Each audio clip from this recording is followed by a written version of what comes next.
pagi, Bu. Bagaimana kabar hari ini? Apakah semuanya baik? Baik, Bu. Alhamdulillah, Ibu senang mendengarnya. Ibu sangat senang akhirnya kita bisa berkumpul dan berjumpa pada pagi hari ini. Ibu harap kalian semua memiliki kabar-kabar yang baik dan kondisi dan keadaan yang baik juga ya. Baik, karena kita sudah berkumpul dan berjumpa, ada baiknya kita berkenalan. Nah, di sini Ibu ingin memperkenalkan diri. Perkenalkan, nama Ibu Novilandari. Biasanya kalau di rumah Ibu biasa dipanggil sebagai Ibu Bulan, sedangkan di sekolah biasanya Ibu dipanggil sebagai Ibu Novia. Jadi di sini Ibu akan membebaskan kalian sebagai siswa-siswa Ibu untuk memanggil Ibu dengan sebutan Ibu Bulan atau Ibu Novia. Ibu bertempat tinggal di daerah Jakarta yang berpusat di daerah Taman Mini.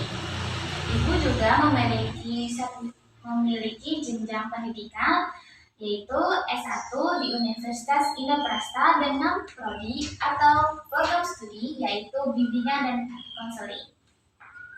Baik, karena di sini Ibu sudah memperkenalkan diri Ibu secara singkat, Ibu ingin berkenalan dengan kalian dengan mengabsen resepsi pada pagi hari ini. Jika nama-nama kalian ada yang dipanggil, Ibu harap kalian bisa mengangkat tangannya sesuai dengan nama yang telah dipanggil. Baik, Ibu presensi ya. Baik, di sini akan Ibu presensi. Yang pertama ada Dea Triatulio Putri. Saya. Ada Kofifa Wada Prayatna. Saya, Bu. Ada Nadira Fajati Azahra. Saya, Bu. Ada Maria Natalia. Saya, Bu. Ada Bunga Zaitun. Saya hadir, Bu. Dan ada Alia Siba. Saya. Oke, karena di sini absennya sudah selesai, apakah di sini ada yang merasa belum dipanggil namanya? Boleh tunjuk tangan? Tidak, Bu. Jika tidak, di sini akan Ibu melanjutkan materi yang akan kita bahas. Baik, pada hari ini Ibu akan melakukan pengajaran dalam proses belajar dengan menggunakan layanan BK, yaitu layanan pengumusan konten. Di sini apakah ada yang mengerti apa itu layanan konten? Layanan konten bertujuan agar Ibu sebagai guru memberikan penguasaan kepada kalian berupa konten atau kemampuan dan kompetensi kepada kalian yang akan kalian gunakan di kehidupan sehari-hari kalian. Baik, di sini apakah ada yang mengerti? Tadi seperti Ibu tanyakan, apakah ada yang mengerti apa itu layanan penguasaan konten? Program BK, yaitu layanan penguasaan konten, adalah sebuah layanan yang menjelaskan mengenai mengantarkan, membelajarkan, dan mengembangkan siswa dalam melakukan konten yang berbentuk sebagai kemampuan atau kompetensi yang akan mereka laksanakan di kehidupan sehari-hari siswa, sehingga hal itu dapat berguna dan dapat dipraktikkan di kehidupan sehari-hari maupun di kehidupan sekolah. Pada layanan penguasaan konten pada hari ini, Ibu akan mengambil topik yaitu seputar dengan pengelolaan keuangan.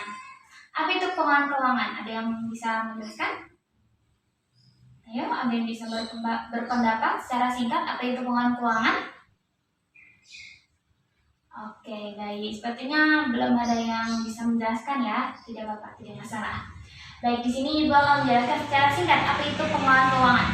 Pengelolaan keuangan adalah sebuah keterampilan atau kompetensi yang dimiliki oleh seseorang yang bertujuan untuk mengelola dengan baik keuangan yang dirinya keluarkan maupun dirinya gunakan dengan baik di kehidupan sehari-hari seseorang tersebut. Nah, di sini kita bisa melihat banyak sekali contoh yang dapat kita ambil sebagaimana yang sedang banyak nih berseliweran di media-media sosial seperti macam-macam investasi yang ada di kehidupan sehari-hari maupun kerugian-kerugian yang dapat menyebabkan seseorang itu mendapat kerugian yang sangat besar mengenai keuangan, seperti melakukan pinjaman online atau yang biasanya kita sebut sebagai pinjaman pinjol.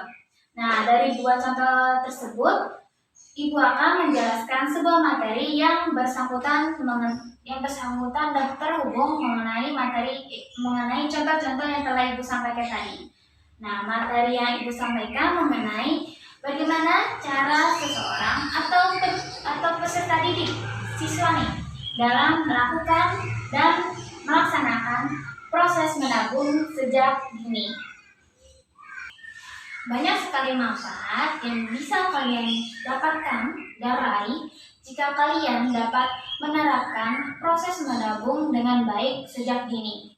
Hal ini dapat terhubung dengan masa depan kalian yang dapat kalian olah keuangannya menjadi lebih stabil, bahkan bisa berkembang jauh lebih baik di kemudian hari. Ibu harap kalian selama proses belajar dapat aktif untuk memberikan pertanyaan maupun jawaban mengenai kegiatan belajar yang akan kita laksanakan. Di sini Ibu juga berharap kalian dapat terbuka tanpa ada paksaan untuk memberikan jawaban yang sebenar-benarnya mengenai materi yang telah kita sampaikan. Juga Ibu ingin sekali dan mengharapkan kepada kalian untuk selalu menaati peraturan yang ada di sekolah ini dan dikhususkan untuk di kelas ini menaati peraturan yang ada. Dan Ibu berjanji kerahasiaan yang ada pada diri kalian dan kelas ini akan kita rahasiakan bersama dan tidak akan bocor ke pihak lainnya. Kegiatan pada pagi hari ini akan kita buka dengan pembukaan atau penstrukturan, kemudian dilanjut dengan pemaparan materi yang akan Ibu paparkan. Kemudian Ibu akan membuka sesi tanya jawab kepada siswa-siswa yang merasa belum mengerti dan belum paham mengenai materi yang telah Ibu paparkan. Setelah itu, Ibu akan memberikan tugas kepada kalian yang berbentuk kelompok dan akan Ibu berikan kesempatan kepada kelompok-kelompok yang telah Ibu berikan tadi untuk memberikan presentasi dan hasil diskusi yang telah ada. Dan setelah itu, kita akan menarik kesimpulan mengenai diskusi yang telah kita laksanakan dan kita akhiri dengan penutup dan doa. Baik, karena kita tidak mau membuang-buang waktu, kita akan mulai kegiatan pada pagi hari ini dengan membaca doa.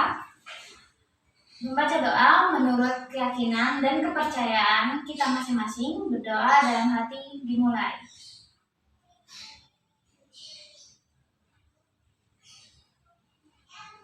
Berdoa selesai.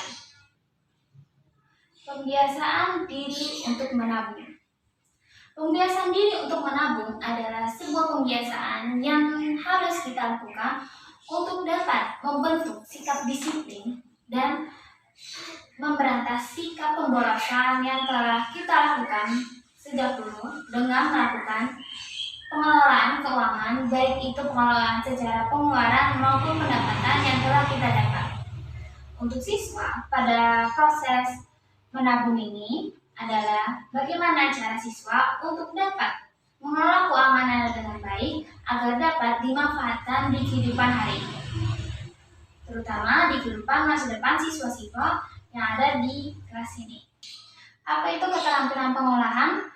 Menurut Baba dan Obretalova menjelaskan bahwa keterampilan keuangan adalah salah satu kombinasi yang mengkombinasikan keterampilan, kemampuan, pengetahuan, sikap, dan perilaku yang mengerucut dan bertujuan agar mensejahterakan pengelolaan keuangan di masa depan dan menghindarkan terjadinya pemborosan. Sedangkan menurut Purba pada tahun 2001 menjelaskan bahwa keuangan adalah sebuah perencanaan, pengarahan, dan pengembangan pengelolaan yang bertujuan agar seseorang terhindar dari pemborosan atau kerugian yang ada di masa depan dan merencanakan kembali pengelolaan keuangan yang akan digunakan di masa depan. Apakah kaitan antara mengelola keuangan dengan pembiasaan menabung. Kaitannya adalah pengelolaan keuangan adalah salah satu bentuk dari bagaimana cara seseorang dalam melakukan proses menabung. Hal ini saling berkaitan dan terhubung sehingga terjadinya proses menabung secara baik dan benar dan mempunyai proses yang akan stabil dan terus berkembang di kemudian hari. Dalam konsisten untuk bisa menabung secara stabil bahkan dapat berkembang dengan baik, ada beberapa tips yang dapat kalian lakukan sebagai siswa agar dapat melakukan proses menabung yang baik dan benar. Nah, berikut beberapa tipsnya antara lain seperti yang pertama, menerapkan pemikiran bahwa menabung itu menyenangkan dan menabung itu tidak menyulitkan.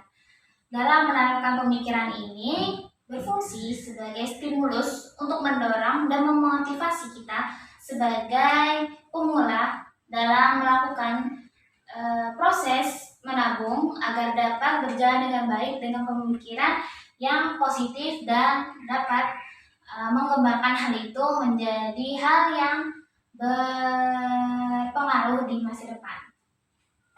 Yang kedua, ada penentuan waktu dan target serta jadwal agenda yang dibutuhkan.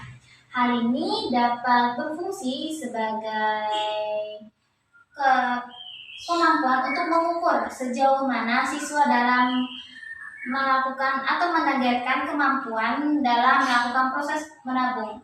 Hal ini dilakukan semata-mata untuk mengetahui berapa besaran nominal yang ingin dicapai, hal apa yang ingin dicapai, dan waktu target yang akan dicapai, sehingga siswa dapat menargetkan ketiga hal tersebut sesuai dengan kemampuan dan hal apa yang ingin diraih untuk masa depannya.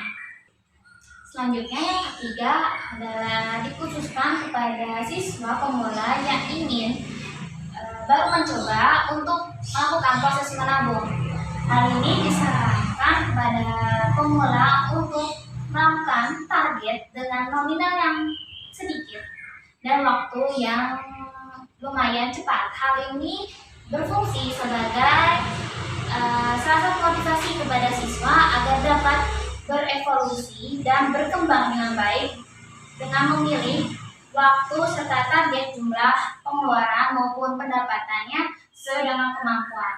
Hal ini dapat berkembang dengan baik seiring berjalannya waktu dan diharapkan dapat berkembang dari mulai faktor besar pengeluaran maupun besar pendapatan yang didapat maupun dengan waktu yang bisa dihitung dan bisa ditargetkan dengan lebih baik ke depannya. Yang keempat adalah selektif dalam menyeleksi hal-hal saja yang ingin diraih. Hal ini berfungsi agar siswa dapat melihat dan melakukan serta mengerti apa saja prioritas yang ingin mereka raih serta menyeleksi hal apa saja yang dapat menyebabkan dan mempengaruhi siswa tersebut menjadi boros dan akhirnya tidak hemat dan menyebabkan proses menabung menjadi terhambat atau bahkan berhenti. Yang kelima adalah membiasakan diri dengan memulai untuk bersikap atau berperilaku hemat. Dengan berperilaku hemat, kita dapat melakukan proses menabung jauh lebih cepat dan terarah. Hal ini dapat berfungsi sebagai salah satu tujuan agar proses menabung dapat cepat tercapai dan dari diri kita juga, apalagi dari diri siswa dapat berkembang dengan baik dengan melakukan proses penghematan yang sesuai dengan kemampuan siswa dalam proses menabung. Nah, tadi Ibu sudah menjelaskan mengenai tips-tips apa saja yang bisa kita lakukan dan kita laksanakan agar dapat proses menabung jauh lebih baik dan jauh lebih cepat. Nah, selain itu ada beberapa hambatan yang dapat menghambat atau bahkan menghentikan proses menabung yang telah kalian sebagai siswa laksanakan. Apa saja hambatan-hambatan yang dapat dirasakan? Nah, hambatannya adalah seperti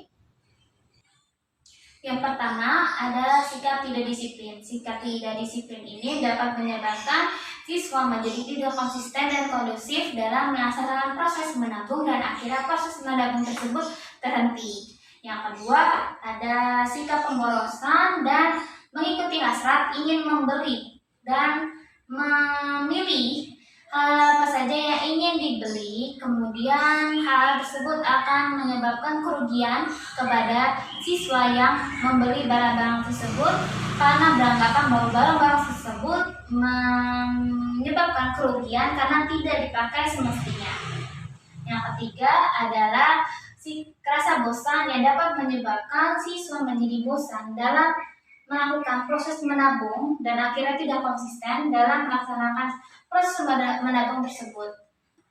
Walaupun ada hambatan dalam melaksanakan proses menabung, nah ada juga nih solusi dalam mencegah atau mengatasi hambatan-hambatan tersebut. Apa saja solusi-solusi yang dapat dilaksanakan? Nah, solusinya antara lain sikap tidak disiplin dapat kita atasi dengan cara melakukan pembiasaan menabung secara rutin dan terjadwal. Hal ini dapat membentuk kebiasaan disiplin dari kebiasaan dalam mengatur dan menjadwal hal-hal apa saja yang ingin ditabung. Nah, hal ini dapat dilaksanakan secara rutin dan membuat kebiasaan dan membentuk kebiasaan tersebut. Yang kedua adalah mau tidak mau, suka tidak suka, proses menabung ini harus dilaksanakan secara paksaan. Hal ini dapat berfungsi sebagai pendorong atau stimulus agar siswa dapat melaksanakan proses menabung ini secara paksaan. Mulainya secara paksaan, namun hal ini dapat membentuk kebiasaan diri siswa agar yang mulainya merasa terpaksa dalam melakukan proses menabung ini akan terbiasa dan menumbuhkan sikap dan perilaku dalam kebiasaan-kebiasaan yang telah dipaksakan dalam proses menabung tersebut. Yang ketiga adalah dapat menghindari kemungkinan-kemungkinan yang dapat menyebabkan siswa dalam melakukan hal pemborosan, seperti pergi ke tempat-tempat yang memiliki tempat berbelanja dan menyebabkan siswa ingin berbelanja, atau membuka media sosial yang dikhususkan untuk berbelanja. Hal ini dapat dihindari sehingga kemungkinan siswa untuk melakukan pengeluaran secara besar-besaran dan mendapatkan kerugian dapat diatasi dengan maksimal. Melakukan pelaksanaan proses menabung dengan menggunakan cara yang kreatif dan inovatif. Hal ini dapat dilaksanakan dan bertujuan agar siswa dalam melakukan proses menabung ini tidak merasa bosan dan terus melakukan proses mengembangkan ini karena merasakan bahwa ada banyak sekali manfaat-manfaat dan fungsi yang dapat mereka lakukan dan mereka terima dalam melakukan proses menabung ini. Nah, dalam melakukan inovasi maupun kreativitas dalam melakukan proses menabung ini, siswa diberikan kebebasan dalam memilih apa yang dapat membuat mereka mendapatkan dorongan motivasi dalam melakukan proses menabung yang telah mereka lakukan atau bahkan mau mereka laksanakan. Baik, karena sudah sampai di penghujung materi, Ibu akan memberikan tugas yang akan kalian kerjakan secara berkelompok. Oke, yang pertama, pertanyaan pertama adalah apa kaitan dari pengelolaan keuangan dengan proses menabung? Nah, yang kedua, apa saja manfaat-manfaat yang dapat kalian rasakan saat melakukan proses menabung yang dilakukan secara dini? Yang ketiga, buatlah perencanaan keuangan yang dapat kalian rencanakan sesuai dengan prioritas-prioritas kebutuhan yang kalian butuhkan untuk sekarang maupun masa depan. Baik, karena sudah Selesai materinya, akan Ibu persilakan kepada kalian untuk membuat dan memilih anggota siapa saja yang ingin kalian satukan menjadi satu kelompok. Kelompok yang dipilih berjumlah menjadi 3 kelompok yang masing-masing kelompok memiliki anggota 1-2 orang. Nah, setiap kelompok akan diberikan waktu 5-10 menit untuk mendiskusikan jawaban-jawaban apa saja yang akan mereka berikan. Nah, setelah itu perwakilan kelompok akan Ibu panggil dan Ibu suruh atau Ibu perintahkan untuk memberikan penjelasan singkat mengenai jawaban-jawaban yang telah mereka dapatkan dari hasil diskusi hasil diskusi yang telah dilakukan. Nah, untuk kelompoknya Ibu bebaskan kepada kalian mau siapa saja, tergantung dari pemilihan dari diri kalian sendiri. Baik, karena kelompok sudah ditentukan dan kalian sudah berkumpul bersama kelompok-kelompok yang telah dibagi, di sini Ibu akan membuka sesi tanya jawab jika ada pertanyaan yang kalian rasa belum mengerti mengenai materi-materi atau tugas-tugas yang Ibu berikan tadi. Baik, apakah di sini ada pertanyaan?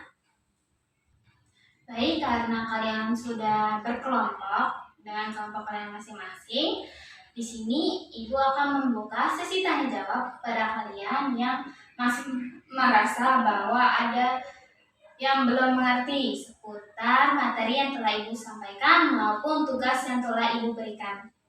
Baik, di sini apakah ada pertanyaan? Apakah tugas diketik atau ditulis ya, Bu? Apakah tugas dikumpulkan, Bu? Baik, Ibu akan menjawab pertanyaan-pertanyaan yang sudah ditanyakan. Namun di sini karena masih ada 2 pertanyaan, apakah masih ada yang ingin bertanya? Ayo tunjuk tangan. Oke, karena tidak ada, di sini Ibu akan langsung menjawab pertanyaan pertama, apakah tugasnya harus diketik atau tidak? Jawabannya adalah tugasnya tidak harus diketik, hanya ditulis saja di kertas lembar dengan fungsi bahwa nanti pas perwakilan dari kelompok akan maju dengan mudah karena hanya memegang kertas yang sudah berisikan mengenai hasil-hasil diskusi dari kelompok-kelompok kalian. Nah, yang kedua adalah apakah tugasnya dikumpulkan atau tidak? Tugasnya akan dikumpulkan sebagai bahan evaluasi Ibu untuk minggu-minggu yang akan datang mengenai proses belajar yang telah kita laksanakan. Karena pertanyaan sudah selesai Ibu jawab, Ibu akan membuka waktu 10 menit untuk kalian berdiskusi kepada anggota kelompok kalian mengenai 3 pertanyaan yang telah Ibu berikan. Karena sudah 10 menit berjalan, Ibu akhiri waktu diskusi untuk mengerjakan 3 tugas yang telah Ibu berikan. Nah, di sini Ibu persilakan kepada kelompok 1 untuk memberikan dan menjelaskan hasil diskusi yang telah kelompok 1 laksanakan. Kemudian akan dilanjut oleh kelompok 2 dan kelompok 3. Nah, untuk kelompok 1 silakan untuk maju. Baik, karena 3 kelompok sudah maju ke depan, di sini Ibu akan memberikan kesimpulan dari hasil diskusi yang telah kita laksanakan. Dari hasil diskusi yang kita laksanakan, bisa kita ambil kesimpulan bahwa proses pengelolaan keuangan adalah proses dalam melakukan pengelolaan keuangan dengan baik dan terencana sesuai dengan jadwal yang telah dilaksanakan. Nah, hal ini dapat berkaitan dengan proses menabung yang dapat dilaksanakan sesuai dengan pengelolaan keuangan yang telah dilaksanakan sebelumnya. Nah, dalam proses menabung tersebut juga memiliki banyak manfaat yang dapat membangun karakter serta perilaku yang baik kepada siswa dan dilaksanakan serta dipraktikkan di kehidupan sehari-hari siswa. Dalam proses pengelolaan keuangan dan melakukan proses menabung, ada beberapa hambatan dan solusi yang dapat kita lakukan. Nah, hal itu juga dapat membentuk sikap dan perilaku kita dalam menyiapkan untuk melakukan solusi-solusi yang dapat kita laksanakan jika terjadi hambatan-hambatan yang sedang kalian rasakan saat proses menabung sedang dilaksanakan maupun ingin dilaksanakan. Baik, karena dirasa materi sudah kita sampaikan seluruhnya dan sudah kita bahas serta kita praktekkan. Nah, di sini apakah masih ada pertanyaan atau ada kendala yang dirasa ingin ditanya? Jika ada, kalian bisa bertanya sekarang dan mengajukan pertanyaan tersebut dan mengangkat tangannya. Baik, di sini apakah ada yang ingin bertanya? Boleh tunjuk tangan. Ayo, ada yang bertanya tidak? Oke, baik. Karena tidak ada, di sini Ibu akhiri pelajaran dan proses belajar kita pada hari ini. Ibu tutup. Sekian dan terima kasih kepada kalian karena sudah aktif untuk mengikuti pembelajaran pada hari ini, dan Ibu harap kedepannya akan lebih baik lagi dan proses belajar kita akan jauh lebih berkembang lagi ke depannya. Baik, Ibu akhirin. Terima kasih. Wassalamualaikum warahmatullahi wabarakatuh. Selamat pagi semuanya. Ibu izin keluar ya. Terima kasih.